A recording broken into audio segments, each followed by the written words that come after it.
Before this video starts, if you want to look at the builds quickly, then click at the timestamps. And at the end of the video, there will be extra builds that you can choose. Since I didn't find the time to go put them in the video, and besides, I found it quicker that way. I won't give explanations on how those builds work, but once you look at the weapons, you can probably tell how it works. And yeah, have a fun time watching. Alright, the first build is the magical top hat build with Slate Gambit.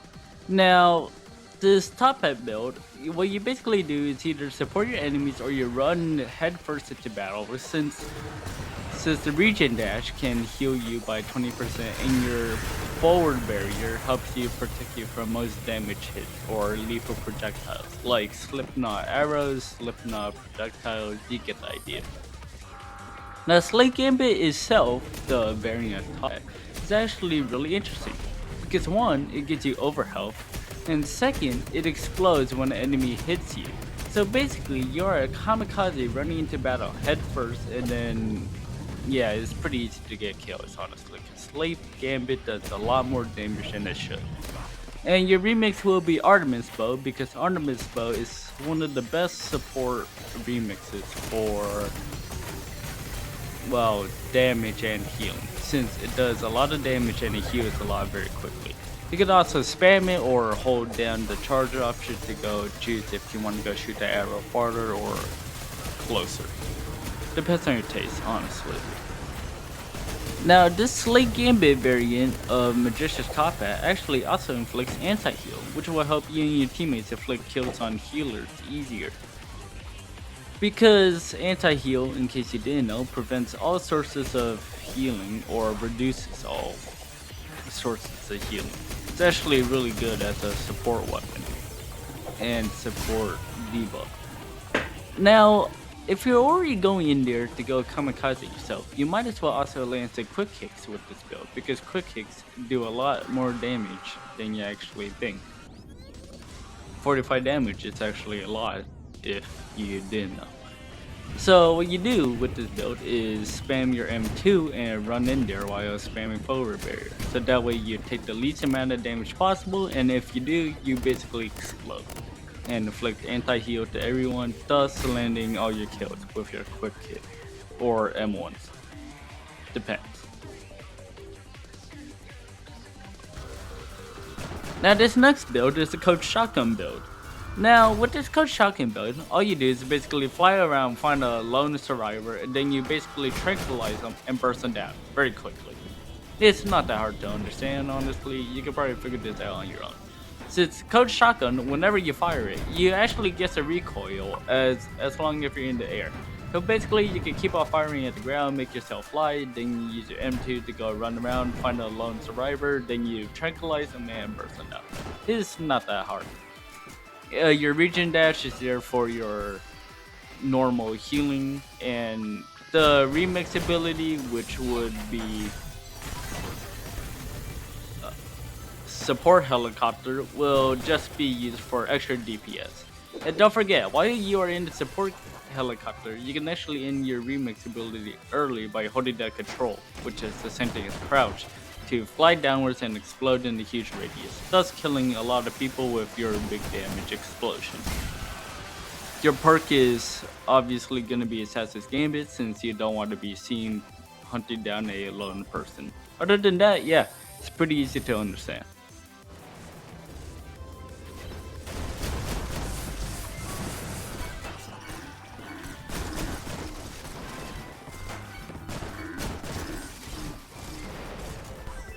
Now the next build is going to be Chasing Fang build. This is the second variant of Ninja Whip, in case you didn't know. Now the reason why I use the second variant instead of the first variant is because I find that the second variant is actually better at getting kills than the first variant. At least this is just my opinion, because I like quick kicking people while rushing towards them. Because usually when people see a Ninja Whip user, they expect to be dragged closer instead of you getting towards them. So thus you ruin their sense of concentration and you can't kill them easier. Now as for the perk, you can actually change it. Slam Dunk isn't mandatory, and You can change it with bonus health or some other perks that you prefer. Now Ninja Whip in itself actually does a lot of damage, so you don't actually need damage abilities or movement abilities. You can just go around and kill people as you please. So what you do basically is just use your grapple hook to hook onto someone or move towards someone very quick, and then you use your M2 so that way you can hook them and deal bleed damage, or get even closer, and thus you can quick hit them and melee them all you want. Then you can use Icarus to also help chase it down in case they do happen to run away with Sprint or some other ability. Now, since this is a Russia build, don't expect to live that quick since you're essentially a glass cannon. And yeah, have fun chasing down healers or pistol users, since they tend to have very low HP and very hard to hit if you're using a ranged weapon.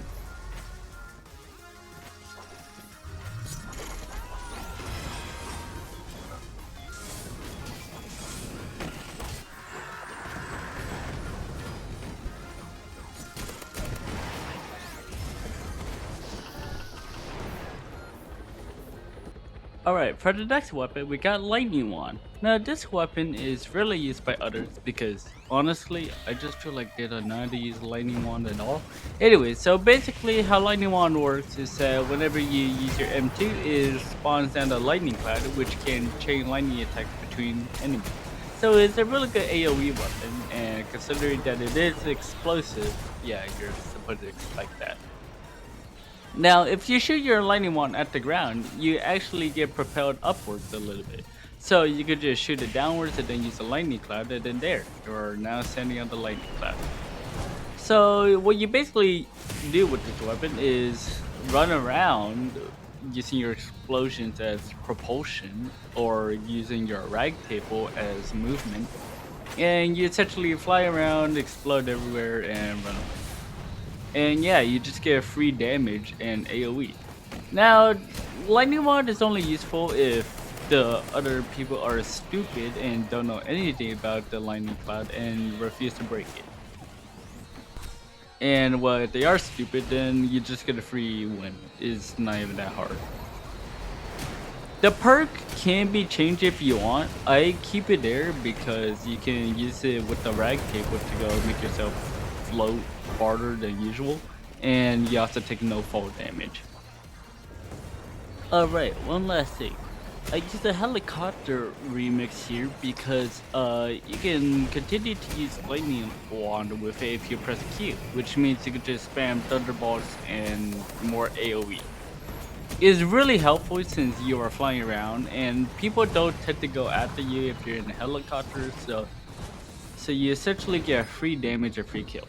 You can spam your M2 or your M1 depending on your preference.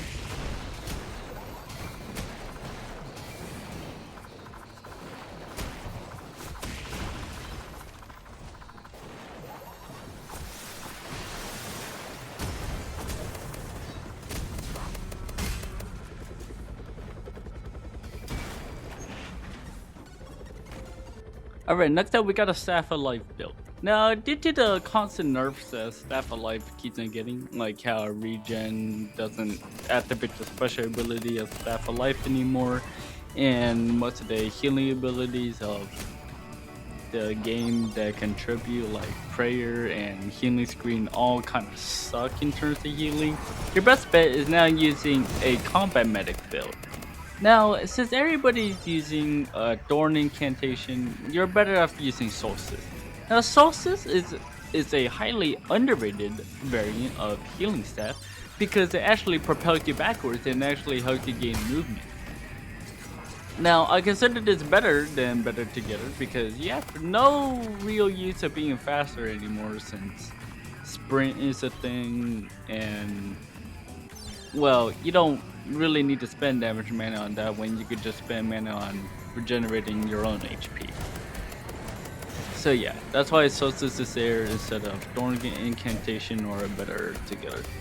Because homing bullets that deal 50 damage each is really good, in case you couldn't tell.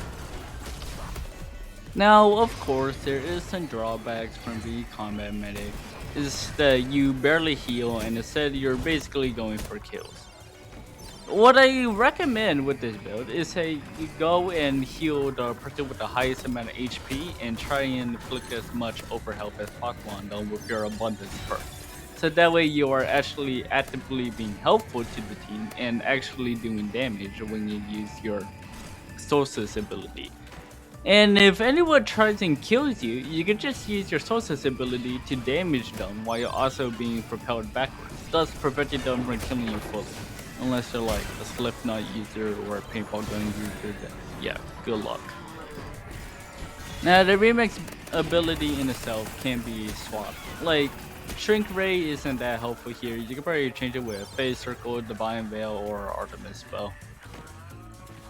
Because most of the stuff from Shrink Ray isn't going to help you that much since you're a combat medic. You're not actively trying to be a support like Magician's Top Hat or anything like that. Now, and a very important thing about this build is using the regen ability. Now, with the regen ability, you don't actually have to keep on holding it down to go heal yourself. So you could just stay in the backline and press the button once, so that way you get the regen ability effect, which heals you automatically instead of just holding down the regen button for faster regen. So that way you don't waste all your mana, and you can use all that excess mana to go use more sources, which in turn propels you further and allows you to go use regen again, thus forming a infinite loop.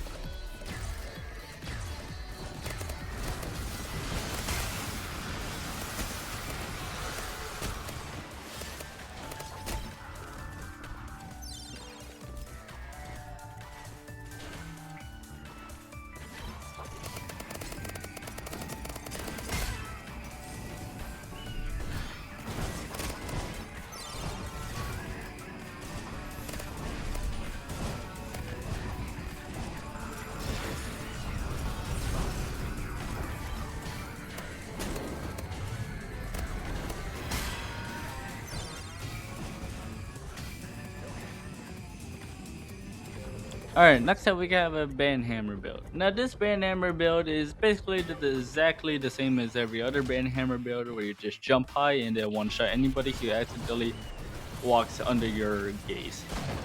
Now, keep in mind, the hitbox for Banhammer is actually a lot bigger than you actually think, so just keep on swinging and quick kicking whenever you want. You will get free kills, and the regen dash is just a safeguard, for just in case you do happen to get low. Which will rarely happen because you are a Banhammer and the large perk is very OP. Now, the remix abilities that I recommend with this weapon is either Bladed Tutu or Scarlet Nonia, because they both have big hitboxes and they both scale depending on how big you are. The Bladed Tutu's hitbox increases the bigger you are, and Scarlet Nonia's hitbox also does the same thing.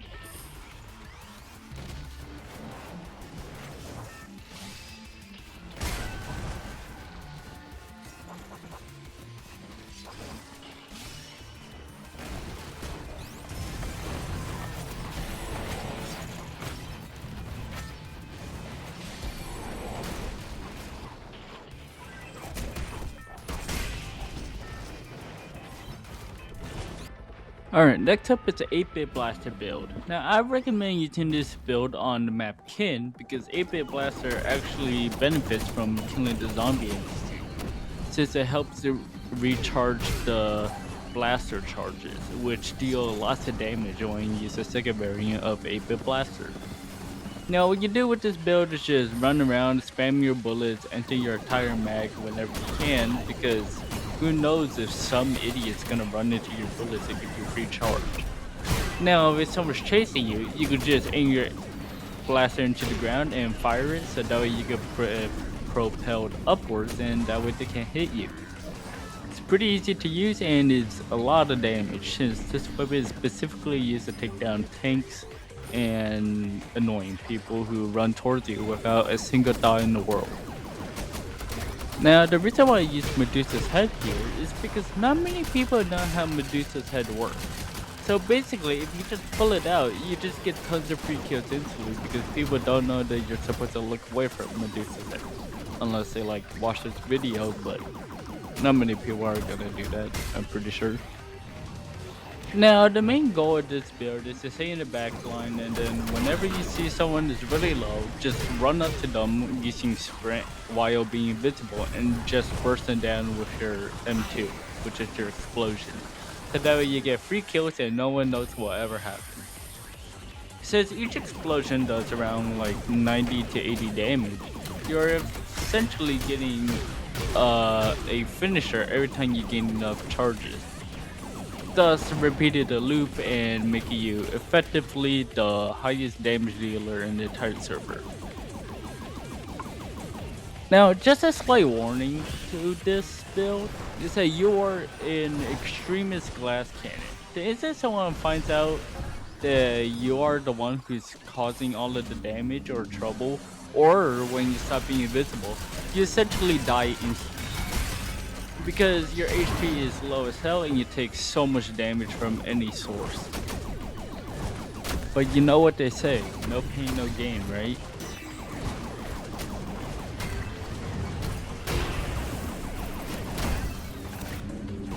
Yeah, so basically in my opinion, this build is the easiest way to get free kills with no skill at all.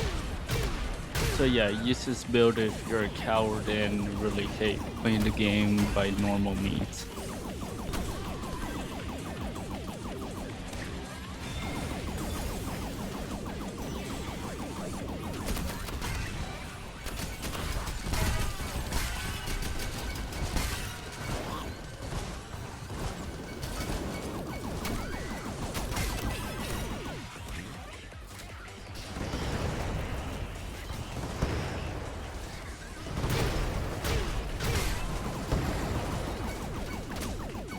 Alright, next up we got an Equinox Blades build. Now this build is for people who think that their teammates aren't good enough and going solo is the only option to go help win the game.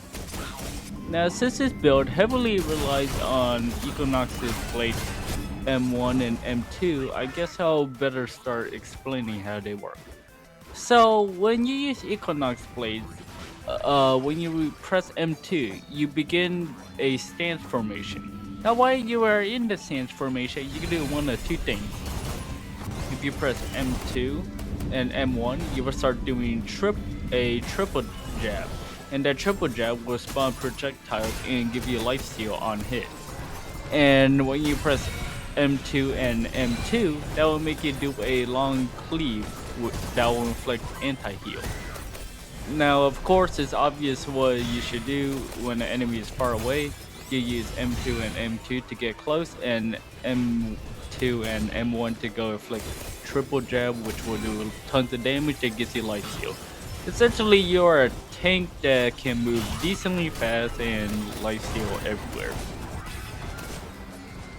Now, the remix ability, I use Soul Cleave, so that way you inflict even more anti-heal, but mostly you can probably change it with Marble Madness or something of the sort, since you're basically a tank and damager. A damage tank, if you will.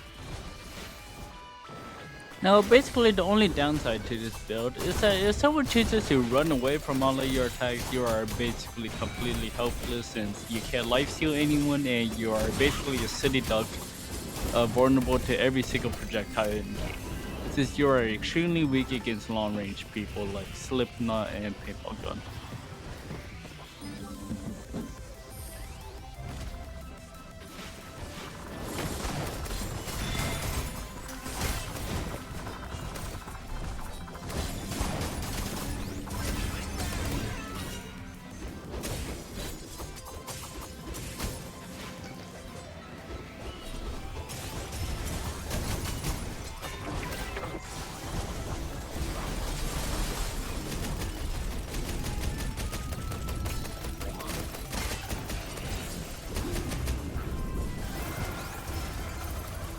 Alright, next up is the zombie staff build. Now this build actually scales with how well you can use poison mist and star fragment together as a combo. Now if you don't know how zombie staff works, every time you get a kill you gain one zombie, and those zombies are actually very OP. So if you can keep on getting consistent kills with poison mist and star fragment, you can essentially get 50 zombies on the board, which can effectively overpower the other team in mere seconds. Now the problem with this build is that getting to that point is pretty hard unless you're a freaking master. But if you do manage to pull it off, you effectively get a guaranteed win. Swift cast is here, so that way you get your poison mist back instantly, and yeah. Now, in case you don't know how to use zombie staff, what you basically do is summon a zombie, and then you fire your M1 at an enemy, and the zombie will target that enemy until it dies. So yeah, it's a pretty easy build to use, and it's just hard to master. That's the easiest way of saying it.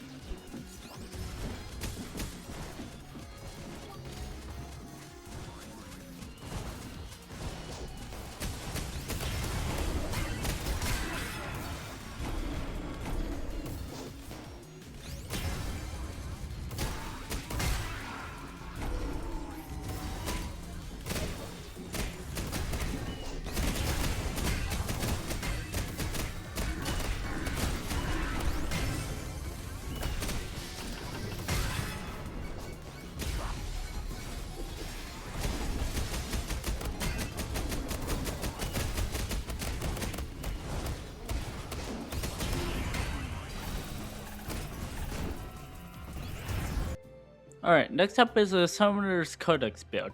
Now this build has been nerfed over the past few months because now Ghostwalker doesn't pair well with Codex anymore, but it still does really well as in terms of movement and escape. Because Ghostwalker can still make you have extra life just in case you die to Scarlet Nonia, or as also known, the Rod. And the Phoenix from Summoner Codex works really well in tight spaces, like Mad Tech Factory and places like those. Summoner Codex is also really good for dealing damage and healing, in case you also didn't know that and you kept on just using Summoner's Codex like normal. Now, some people don't know how Summoner Codex works, so I'll just explain it a little bit.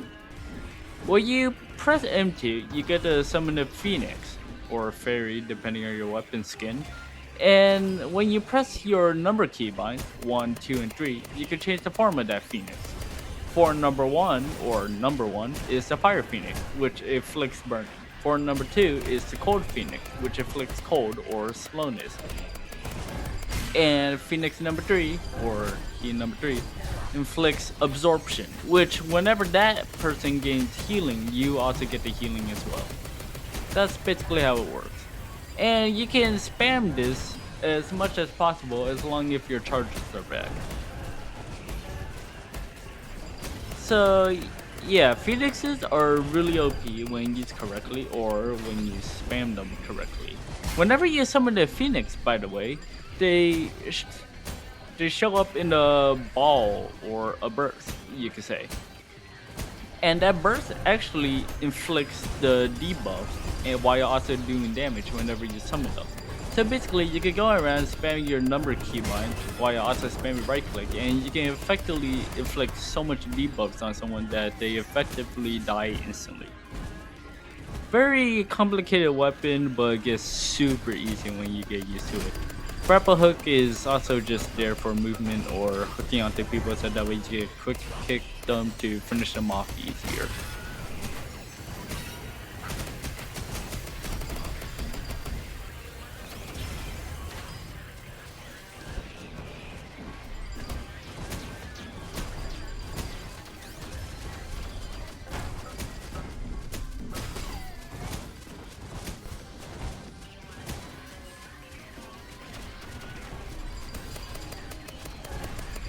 Alright, now before anyone uses this build, I had to go address something.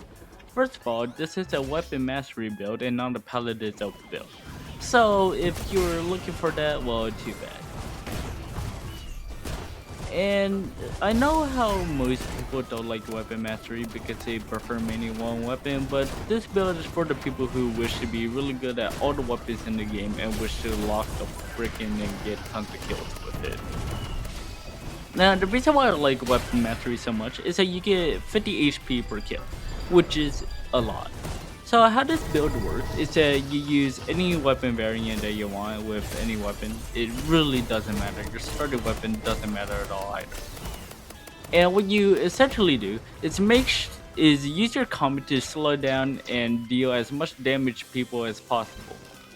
Now, when you do that, you can finish them off using any weapon that you have. Bandhammer with Comet works really well because you can increase the height that you get from Bandhammer and essentially do a Grand Slam that deals 100 damage per hit. For Skateboard, you can use Comet to slow other people down, and for Casting Staff, well, you could just use Comet to run away. It's really not that hard.